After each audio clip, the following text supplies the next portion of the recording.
Question number 34, A part.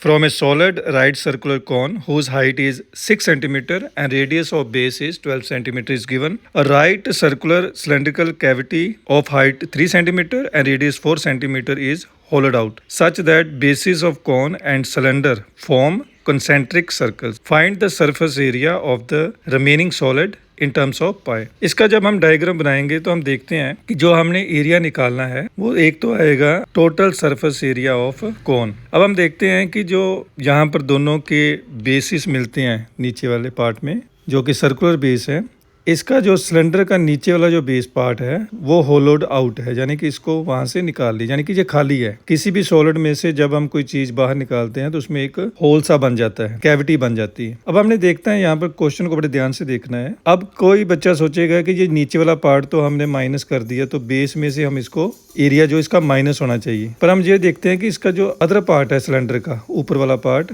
वो भी एक सर्कुलर बेस है, वो कंसीडर हो जाएगा, यानी कि ऊपर वाला कंसीडर हो जाएगा, उसी को नीचे वाला मान लो। समझाने के लिए कह रहा हूँ, वैसे तो ये खाली है। तो जो कोन का जो टोटल सरफेस एरिया ही हमें कंसीडर करना पड़ेगा और जो सिलेंडर का है वो हमें सिर्फ कर्व सरफेस एरिया जो है वो कंसीडर करना पड़ेगा, क्योंकि उसका जो ऊपर वाला सर्कुलर बेस है वो हमने कोन में ही कंसीडर कर लिया है। तो हमारे पास जो क्वेश्चन के हिसाब से हमने जो सरफेस एरिया निकालना है वो एक तो बन जाएगा total surface area of cone plus हमारे पास बन जाएगा curve surface area of right circular cylinder. ये हमने निकालना है।